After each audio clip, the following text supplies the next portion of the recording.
Count and count ইফের formula শিখব। তো কাউন্ট ইফ অ্যান্ড কাউন্টের মধ্যে ডিফারেন্স কি আছে, আরেকটা হচ্ছে কাউন্ট এ, আরেকটা কি হয়, আরেকটা হয় হচ্ছে কাউন্ট এ। আমি যদি সেটাও শিখতে চাই সেটাও আমি শিখিয়ে দিতে পারি। ফলে আমরা কাছে কি বলবো, পুরো কাউন্টিং ফর্মুলাটা শিখে নাও। কাউন্টের মানে কি, কাউন্ট মানে হচ্ছে তুমি কোনো নাম্বার ক্যালকুলেট করতে চাও, মানে ওখানে আমার ভ্যালু ক্যালকুলেট করতে চাও। This is not a some, 1 + 2 + 3 that is 6, আমি সেটা ক্যালকুলেট করছি না। 1 + 2 যদি ক্যালকুলেট 3 যদি থাকে তাহলে আমার টোটাল নাম্বার কত হচ্ছে 3, ওটাকে বলা হয় কাউন্ট। কাউন্ট ইফ কি, কাউন্ট ইফ মানে হচ্ছে কোনো একটা আমি ওর মধ্যে কন্ডিশন বসিয়ে দিচ্ছি, that is call count if. And count A কি, কাউন্ট এ মানে তুমি টেক্সট কাউন্ট করতে চাও। কাউন্ট এ মানে টেক্সট কাউন্ট করতে চাও, বাট এর মধ্যে যদি কোনো ব্ল্যাঙ্ক থাকে তাহলে সেটা কাউন্ট হবে না। আমি এক্সাম্পল দিই তাহলে তোমরা বুঝতে পারবে। ধরো আমি কাউন্ট ইফের ফর্মুলা ক্যালকুলেট করতে চাইছি, এখন আমি কি চাইছি, আমি প্রেজেন্ট দিয়ে চাইছি, আরব শর্মা প্রেজেন্ট চাইছি, আরব শর্মা অ্যাবসেন্ট দিয়ে চাইছি। আমি কি করতে হবে, ইকুয়াল দিতে হবে, কাউন্ট ইফ দিতে হবে, ট্যাব দিতে হবে, তোমাকে ডেটাটা প্রথমে রেঞ্জ সিলেক্ট করতে হবে। দেখো এখানে লেখা আছে রেঞ্জ, সব কিছুতেই একই ফর্মুলা থাকে রেঞ্জ। এখান থেকে এখানে আমি রেঞ্জ সিলেক্ট করবো, আমি কমা দেবো। আমার ক্রাইটেরিয়া কি দিতে হবে, ডবল ইনভার্ট কমা দিয়ে ক্রাইটেরিয়া শুরু করতে হবে। আমি পি দেবো, পি মানে কি, প্রেজেন্ট। আমি যদি এন্টার দিই দেখো আমার 8 চলে আসবে, মানে ও 8 দিন ছিল। তার মানে কতদিন হচ্ছে, 1 2 3 4 5 6 7 8, দেখো 8 দিনই হচ্ছে, তাহলে আমার 8 দিন কাউন্ট হয়ে গেল।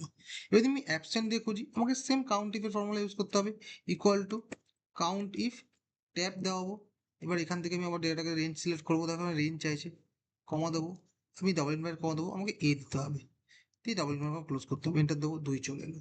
দিস কল কাউন্ট ইফের ফর্মুলা। আমি যদি এটাকে আমি ড্র্যাগ করে দিই অটোমেটিক্যালি আমার প্রত্যেকটা ক্ষেত্রে চলে আসবে। ওকে, যে আমার কি আছে কি নেই। এবার ধরো আমি এখানে আমি ক্যালকুলেট কি করতে চাইছি, আমি কাউন্ট ক্যালকুলেট করতে চাইছি। আমি কি কাউন্ট ক্যালকুলেট করবো, যে এখানে আমার নাম্বার অফ কাউন্ট কত, আমি এখানে কি করবো, ইকুয়াল টু COUNT কাউন্ট দেবো। এখান থেকে ডেটাটাকে এখানে সিলেক্ট করে নেবো, এই জায়গাটাকে দিয়ে এটা তো দেখো আমার এখানে কাউন্ট হয়েছে 15। তো আমার এখানে কত আছে, 1 2 3 4 5 6 7 8 9 10 11 12 করলে 15 চলে আসবে, দ্যাট ইজ কামিং। আমি যদি এটাকে কপি করে এখানে পেস্ট করি, এখানে আমার 15 চলে আসবে, কারণ এটা সেম আছে।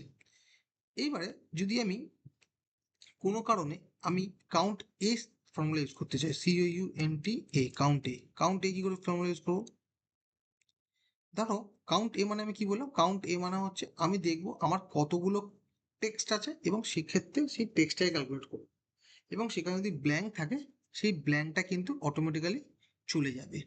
ওকে, মানে ব্ল্যাঙ্কটা ক্যালকুলেট করবে না।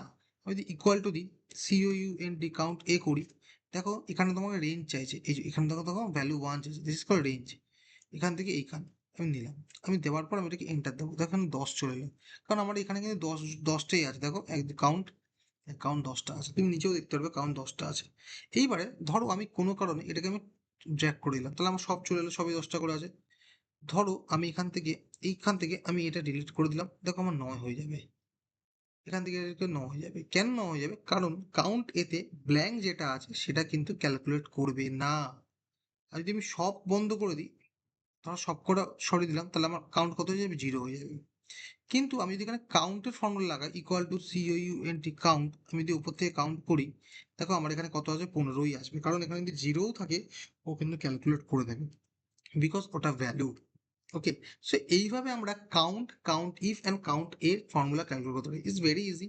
কাউন্ট মানে হচ্ছে আমার কত ভ্যালু আছে, সেই ভ্যালুর যে রো, সেই রোটাকে বা কলামটাকে আমি ক্যালকুলেট করছি, দ্যাটস ইট। কাউন্ট ইফ মানে কি, আমি কন্ডিশন দিয়ে দিচ্ছি, সেটা টেক্সট হতে পারে, সেটা ভ্যালু হতে পারে, যে কোনো কিছু হতে পারে, যে আমি এইটাই চাই, আমাকে এটা বলো, এখানে কজন প্রেজেন্ট আছে কদিন প্রেজেন্ট নেই সেটা আমাকে বলো। আমি কি বললাম, আমি যদি কাউন্ট ই, শুধু কাউন্ট এ ইউজ করি, সেখানে আমি কি ক্যালকুলেট করতে পারবো, বস আমি এখানে ক্যালকুলেট এটা করব যে আমার টোটাল কাউন্ট কত, টোটাল কাউন্ট সেটা টেক্সটে হতে হবে। সেখান থেকে যদি একটা বা দুটো সরিয়ে দিই, তাহলে যদি আমার ব্ল্যাঙ্কটা চলে যায় কোনো কারণে, সেটা আমার কাউন্টে তখন আর নেবে না। ওকে, সো এইভাবে আমরা কাজ করতে পারি। এখানে যেমন এখানে আমি একটা সরিয়ে দিয়েছি, ফলে এখানে 9 চলে এসেছে। এবার যদি আমি এখানে তোমাদেরকে এক্সাম্পল দিচ্ছি, equal to COUNT count if করি, দেওয়ার পর আমি যদি এইখানে রেঞ্জ সিলেক্ট করি, এইখান থেকে এইখান অবধি করার পর আমি এটাকে কমা দিই, এবং আমি যদি এখানে একটা কন্ডিশন দিয়ে দিই, ভাই পি আমাকে বলো, পি মানে প্রেজেন্ট, দেখো টোটাল প্রেজেন্ট 116। সেম ভাবে আমি যদি এ করি, আমার এটা চলে আসবে। ফলে এইভাবে আমরা count if and count A ফর্মুলাকে ইউজ করতে পারি। এই ফর্মুলাটা তোমরা শেখো, আমি সেটটা আপডেট করে দেবো আমার ইউটিউব ভিডিওতে, তোমরা এটা দিয়ে প্র্যাকটিস করো, তাহলে তোমাদের অনেকটা গ্রিপে আসবে। এবং তাছাড়াও যদি কোনো প্রবলেম থাকে তোমাকে ফোন করো, আর যদি ক্লাস করতে চাও তাহলেও আমাকে কল করতে পারো। Thank you.